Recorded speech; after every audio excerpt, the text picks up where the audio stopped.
Welcome to the Three Martini Lunch. Grab a stool next to Greg Columbus of Radio America and Jim Garrity of National Review. Three Martinis coming up. Hey, really glad you're with us for the Thursday edition of the Three Martini Lunch, and it's a special edition of the Three Martini Lunch. It's a crossover episode as we bring on one of our other podcast hosts from the Radio America family, and that is Byron York, host of the Byron York Show, the No Chit Chat podcast. He's also chief political correspondent for the Washington Examiner. So, Byron, welcome to the family. Today we're going to be talking about the midterms. What do conservatives have going for us? What do conservatives not have going for us? And what could be some wild cards as we get closer and closer to Election Day? Since we still have a little more than 7 months, obviously a lot can happen. So, gentlemen, let's dive right in with things that conservatives have going well for them. First of all, they're the party out of power in the White House, so that's always a good thing in the midterms. But Byron, let's start with you on this one. If it's a referendum on the president, things conservatives are doing well. What do you think they'd be smart to focus on, and what do you think they just have naturally in their corner right now? Well, to not get into the old conservative Republican category question, Republicans have just a huge number of things going for them. The midterms actually look very, very good for them right now. If you look at what's called the generic ballot, which is when pollsters ask, if the election were today, would you vote for the Democratic or the Republican candidate for your member of Congress? And Republicans have been leading that for a few months now, and they never lead in that category, but they are now. President Biden's job approval rating, I looked just a second ago, 41 in the Real Clear Politics average of polls. Presidents usually lose seats in the House in their first midterms. If they're above 50%, according to Gallup, they lose maybe a dozen, maybe 14 seats. That would be bad enough for Democrats. If they're below 50%, they lose an average of 37 seats. This is going back, 50 years of midterms. So Democrats are in bad shape with Joe Biden at 41%. One last thing is that going back 70 years, no president has substantially increased his job approval rating from about now in the midterm year through the midterm elections. So all of those kind of structural reasons, things look very good for Republicans. On the issues, inflation especially, people are very angry at the president. They're blaming him, and that's very good for the party out of power. Jim, certainly a lot that Byron mentioned, all of which are certainly critical factors here. Trends historically, the president's rating, specific issues that matter a lot to people. You track this as much as anybody does. So what do you think is going to be the most important positive factors for conservatives this year? Well, Greg, before I get started, I want to welcome Byron to the podcast today. We overlapped a bit at the National Review days, and it's always good to hear his voice. And yes, listeners, this is kind of like when Samuel L. Jackson appeared at the end of Iron Man, hinting that this was part of a larger universe. And in fact, you're going to see more and more crossovers of more conservative podcasts as we create the conservative podcast cinematic universe. No, I'm just kidding. But nonetheless, it's good to have him here. And I don't want to, repeat what Byron said. I think everything he said is very well founded. Just kind of expanding on the point of the issue environment. God, it's just about as good as it can get if you want to play, if you're a challenger. If you're an incumbent, it's really tough. But because if you're a Republican incumbent, you can point out and say, look, we don't control the Senate. We don't control the House. We have all kinds of solutions. We have all kinds of policies we'd like to enact, but we can't. So don't blame me for the state of the country. Blame Biden, blame the Democrats. And, inflation is probably the big overarching one, but it manifests in all kinds of ways, like gas prices. We've already seen people with those little stickers of Biden next to the price saying, I did that. Food prices, everybody's still seeing, if you just want to start a conversation with a random stranger, say, are you paying more at the grocery store? And my guess is you'll get a 5-minute tirade about how much they're paying and how much they notice it on different things.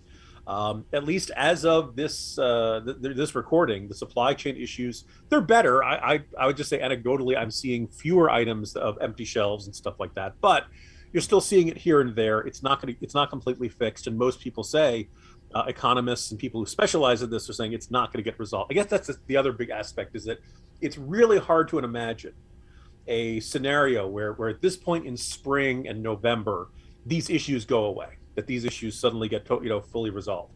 In fact, we're really at a time of year when gas demand is usually lower than usual. Summer is when you have the highest demand. It's conceivable gas prices could go even higher.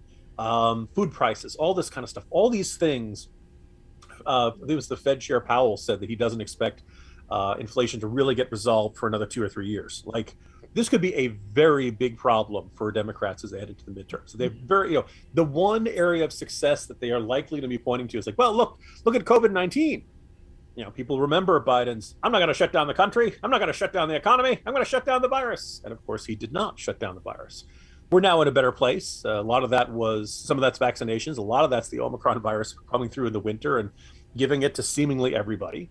We don't know exactly what the status of the pandemic is going to be come November. I don't think it'll be that bad. I think everybody's got some degree of either natural immunity or vaccine-acquired immunity at this point. But as weather gets colder, people spend more time indoors, maybe we will have another flare-up or something like that. So that would be another point of Biden not keeping a promise. In the end, Biden won because he was expected to restore normalcy. And people don't feel like it's normal. And even though usually foreign policy isn't a huge issue in midterm elections, I think the debacle of the Afghanistan withdrawal really embarrassed Americans. I think it really horrified them to see the images coming out of Kabul. And we don't know exactly how the Russia-Ukraine invasion is going to shake out between now and November, but I think it's another sense of the world is unstable, the world is dangerous, and at least so far the polling indicates people are not impressed with how Biden is handling this. So you add all this up, it's about as bad as it gets for incumbent Democrats, and I think you're going to see something conceivably 2010, 2014, or perhaps even bigger, depending on what the state of the country is. Two more issues, if I could, Sure. that are just also bad. One is crime, which really has a lot of people very, very worried.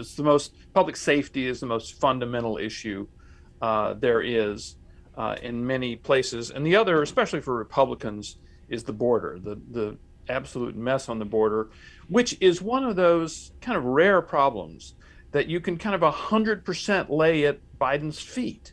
At any time, the incumbent president can say, "Well, I was handed this problem, I inherited this problem," but with the border, Biden has pretty much made this problem all his own. So you have a couple of those, and if you look at the polls, if you can combine all the issues that Jim mentioned and the ones that I've mentioned, you look at the polls. All the pollsters have asked people, which party do you trust most to handle issue X, issue Y? And Republicans have a lead in all of these issues, sometimes a huge 15 to 20 point lead. Democrats do still have a lead when you say, which party you trust to provide health care? They do have that. They've lost a lot of their lead on education, by the way, for wanting to keep schools closed for forever and ever.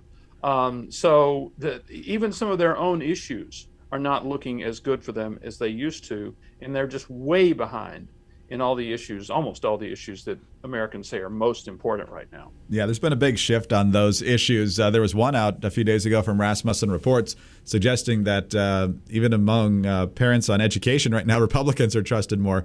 And they usually are kind of an outlier to the right. But the gap, that used to be a huge gap on education. And so from masking to critical race theory, whatever's in the curriculum, a lot of these fights are clearly heading in the Republicans' favor. And school choice is a winner issue. They haven't emphasized it a lot, but it's a winning issue. And crime, of course, is a big one too. And then just demographically, we've talked about how Hispanics are now +9 for Republicans. If that's accurate, it's going to be a big year for Republicans. So we'll get to some of the potential stumbling blocks in just a moment. But in the meantime, whether you're a Republican or a Democratic consultant, go ahead and get a nap in. You still got 7 months to go here, but you are going to have to work hard over the remaining 7 months. But in the meantime, you want to take that nap on MyPillow pillows, MyPillow sheets, mattress toppers, but don't forget also about the fantastic MyPillow towels. They are soft, they're fluffy, they get you dry super quickly, and right now, as we've been saying, they are on a fantastic discount. The 6-piece towel set, regularly $109.99, now just $39.99 a set. The MyPillow 6-piece towel set is made from cotton grown right here in the United States. Now, some other towels might feel good, but they don't absorb very well, or they might absorb well, but they don't feel very good. They might have that lotiony feel. Well, every MyPillow towel is made from proprietary technology that makes them highly absorbent and soft to the touch. Every set comes with 2 bath towels, 2 hand towels, and 2 washcloths. They're available in a variety of colors and sizes. They're machine washable, and they come with a 60-day money-back guarantee as well as a 1-year limited warranty. For a limited time, get the MyPillow 6-piece towel set, regularly $109.99 for just $39.99 with the promo code Martini. Visit MyPillow.com/Martini or call 800-874-0104. You'll also find deep discounts on all MyPillow products, including the MyPillow mattress topper, MyPillow Giza Dream Sheets, and so much more. Get your 6-piece MyPillow towel set for only $39.99 today at MyPillow.com/Martini. Or call 800-874-0104. MyPillow.com/Martini. All right, Jim, Byron, let's move on to our bad martini. And those are the things that might not go well or perhaps don't portend well for conservatives in this year's midterm elections. And it's absolutely critical for conservatives to do well given the agenda of this Biden administration. And the ones I'll throw out to you, starting with you, Jim, first, are just the map on the Senate side. I feel like it's kind of like 2018 in reverse, where 2018, the momentum was with the Democrats in general, but the seats that were open favored the Republicans, particularly in the wake of Brett Kavanaugh. And I think that's kind of the way it's working for Democrats this year. So I think it's going to be a lot harder to win back the Senate. And then on the House side, well, I think it's highly likely the Republicans will take back the House.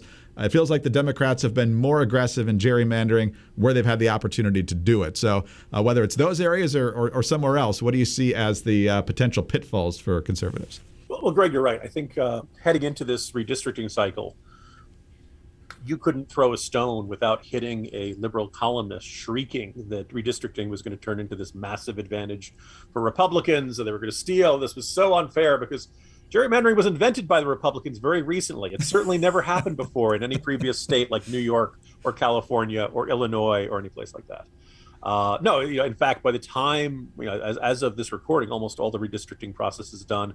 I'm sure some people are going to file lawsuits here and there, but by and large, most people think it's going to help the Democrats and help them, maybe 5 or 6 more seats that ordinarily would have gone for Republicans under the old lines probably could go Democratic.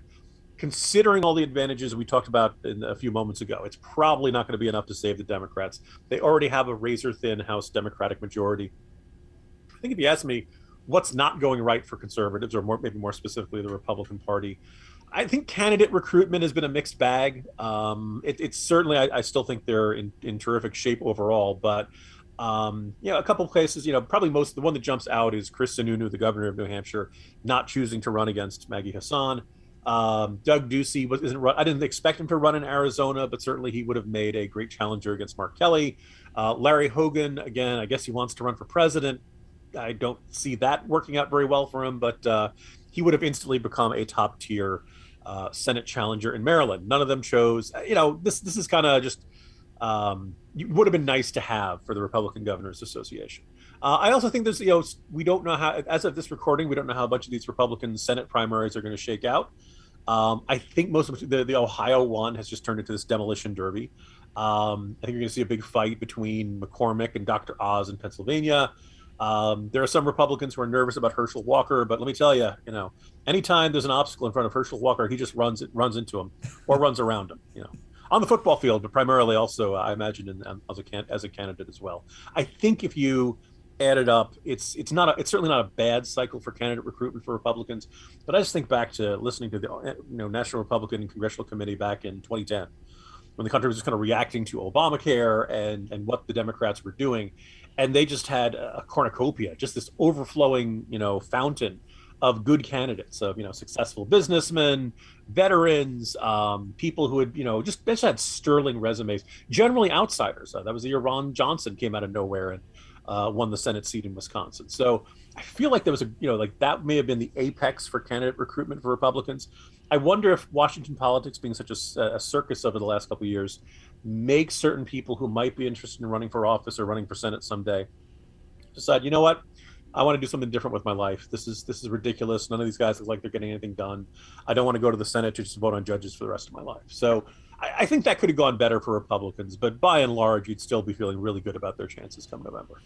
Yeah, one more I'll throw out there is Eric Greitens. He's leading the primary, at least according to the most recent polls. But given the most recent allegations and how he matches up against the Democrats compared to the other viable conservative candidates, I think Republican voters there kind of had a duty to go in a different direction. But Byron, what do you see as the pitfalls, whether it's changing headlines or the things Jim mentioned with candidate recruitment and the map and anything else?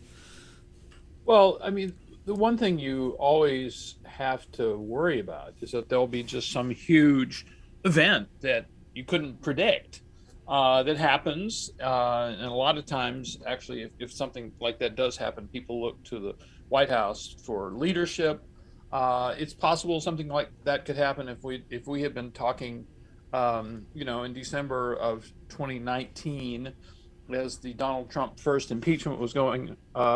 It would have been hard to predict that the next 2 years would be about a virus. So there are things that you just can't predict.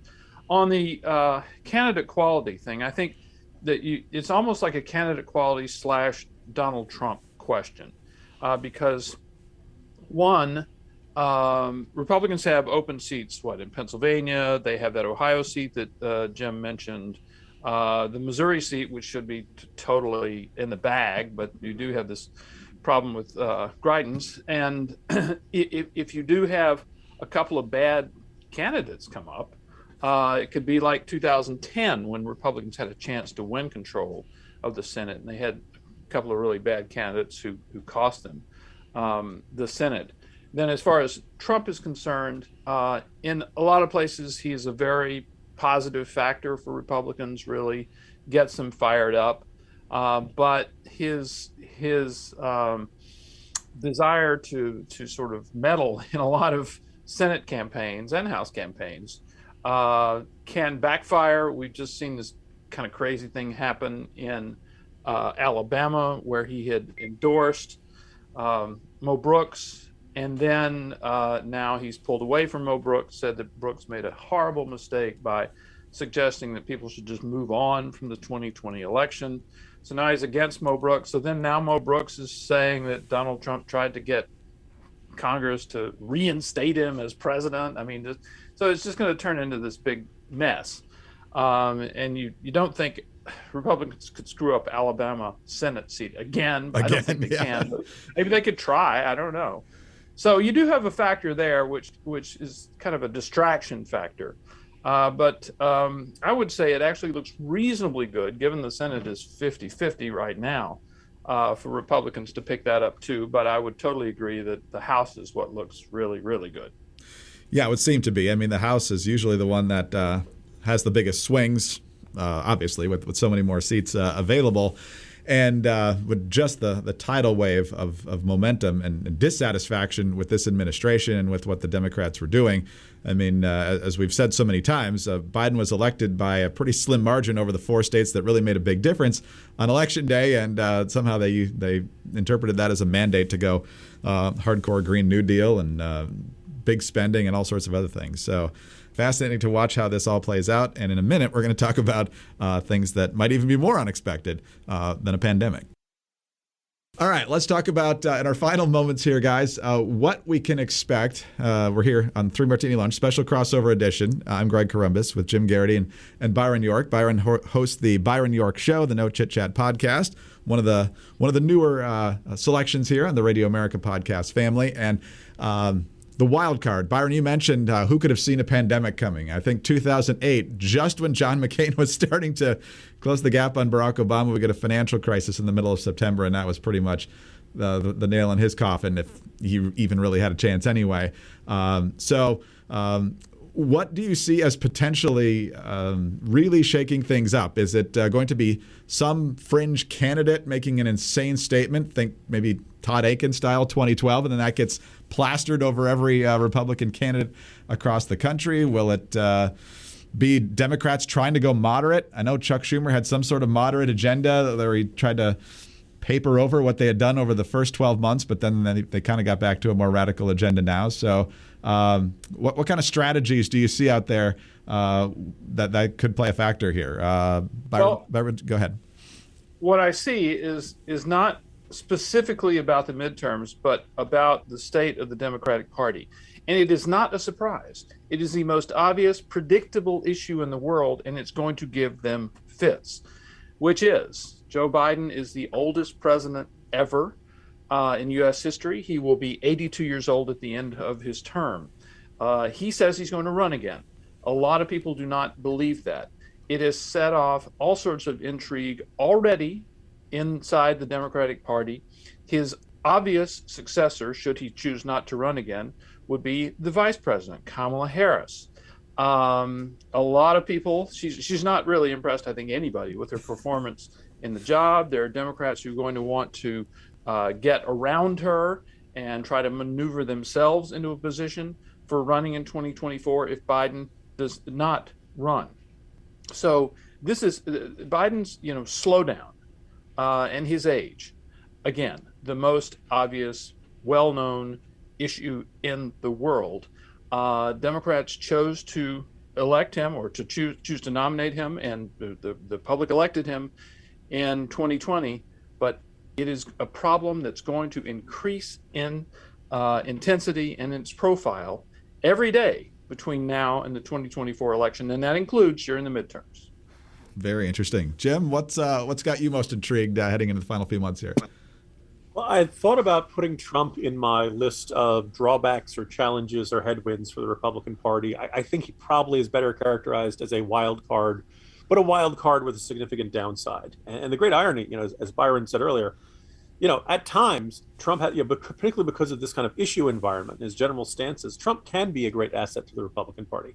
He can also be this giant millstone around their necks, particularly when he starts obsessing about the 2020 election. And every signal we have seen since Election Day 2020 is that Donald Trump believes there's one preeminent issue that is more important than all others and that he focuses on almost exclusively or very heavily, and that is the 2020 election and his, nutty insistence that the election was stolen from him, that he's the true winner, that it was Venezuelan hackers, that it was, bamboo rice paper in the Arizona ballots and every other nutty conspiracy theory that's come along. And Trump, nullifies whatever advantages he, provides to the party when he goes off on these rants.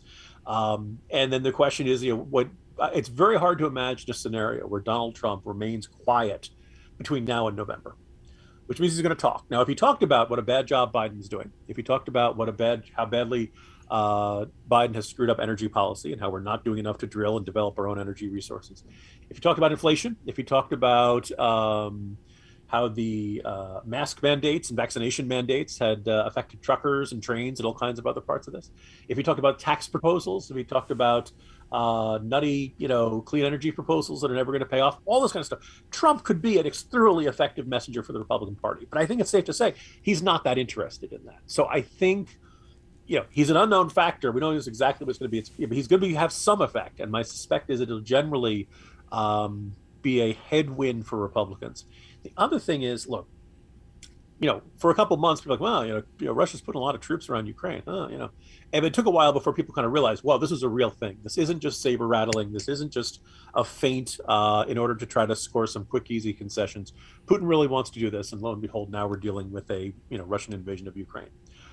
A lot of us thought, well, when that happens, God, what happens if, China decides to go after Taiwan? Maybe the, difficulties Russia has experienced is dissuading China from making a move like that. But I think, both the pandemic and the Russian invasion are good examples of how, what goes on in this world can change very quickly and with, what seems like very little warning. So I don't know what China's going to do between now and Election Day. I don't think they're necessarily going to invade Taiwan. I think they seem comfortable with their usual flyovers and, aggressive rhetoric and, crazy stuff coming out of their state media and stuff like that. But I think China is a giant question mark, a giant X factor that could make life very difficult for the Biden administration and for Americans in general. I think the decoupling of the U.S. and China is now kind of set in stone, just a question of how it happens and at what speed. And if China decides to, mess with America, that could be very bad. I think also the other things, some other threat from far abroad. What happens if Russian hackers decide to go after our pipelines like they did last year? There's all kinds of ways in which terrorist attacks. Something from overseas could end up becoming yet another problem on a already very full plate for the country. So those are the things I think of that could be the most, the biggest unexpected new factors between now and November.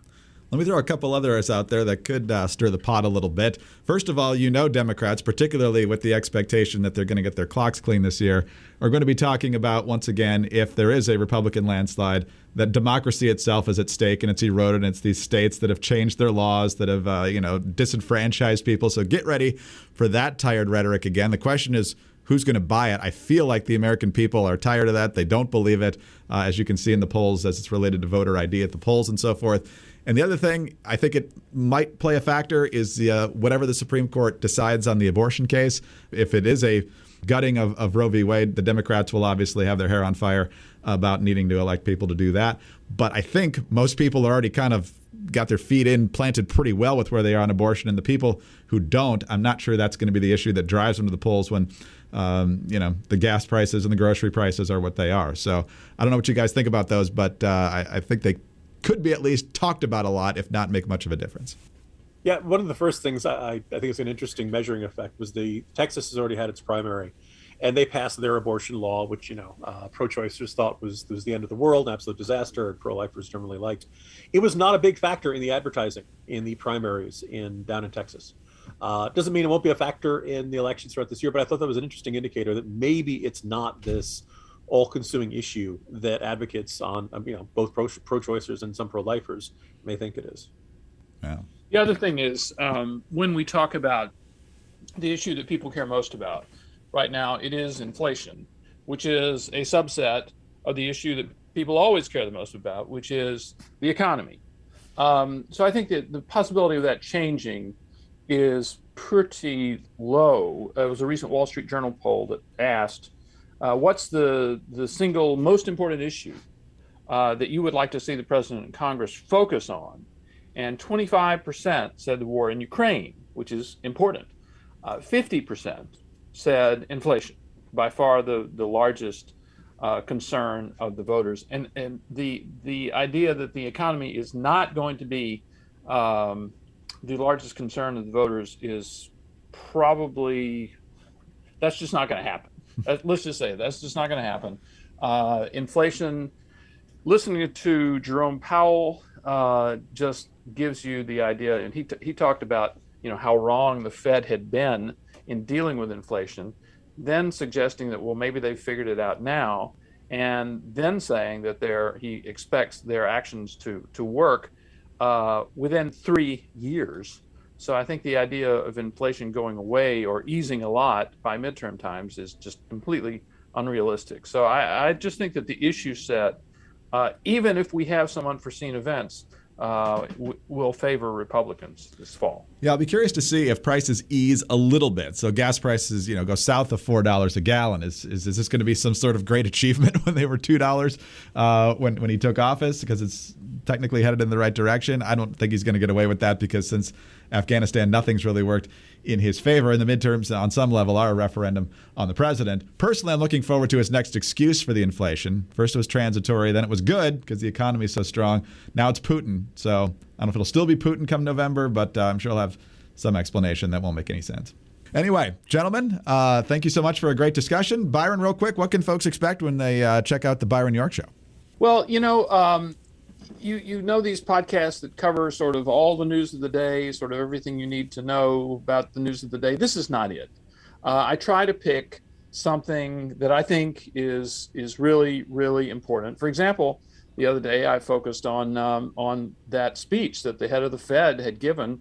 I didn't think a lot of people had given enough attention to this fact that he just dropped in and it was going to be 3 years before inflation gets really better. So trying to dig into one thing, and the other thing about the podcast is it's not too long. It will not take all day for you to listen to. Generally about 15 to 20 minutes in length. Hopefully time enough to learn something about an issue we're looking at. Excellent. It's those podcasts that go about 20 minutes that I think people really, really love, and they should definitely check them out. So there you go. That's where 3 Martini Lunch and the Byron York Show are certainly have in common. So given the fact that they're so short, hopefully that means you have time to listen to both of them. So Byron, thanks for your time today, and we'll look forward to crossing over one way or the other sometime soon. Thanks a lot, guys. Jim, any last word? Nope. I was going to say there's been this odd pattern for the last, 12 years or so. If you're on the right side of the spectrum, a whole bunch of presidential elections have not gone our way. But man, the midterms are fun. Other than 2018. Yeah, that was not a good one. Anyway, gentlemen, thank you so much. Byron York, again, host of the Byron York Show, the No Chit Chat podcast, also the chief political correspondent for the Washington Examiner. Also, thank you so much for listening to the 3 Martini Lunch podcast for today. Remember to subscribe if you don't already. Tell your friends about us as well. Thank you so much for your 5-star ratings and your kind reviews. Please keep those coming. Get us on those home devices. All you have to say is play 3 Martini Lunch podcast. Follow us on Twitter. Byron is at Byron York. Jim is at Jim Garrity. I'm at Dateline_DC. Have a great Thursday, and please join us again on Friday for the next 3 Martini Lunch. The mainstream media shies away from the simple questions with hard answers that we all need to hear. I'm Byron York from the Byron York Show. Every day on the No Chit Chat podcast, I bring you the reality of what's going on in our government and around the country with no extra fluff. In my latest episodes, I lay out the blunt facts of what's going on in the District of Columbia, the way the media is misleading the public, and plans that political parties are making. Concise, comprehensible news is what America needs and deserves. I'm here to deliver. Subscribe on iTunes or wherever you get your podcasts.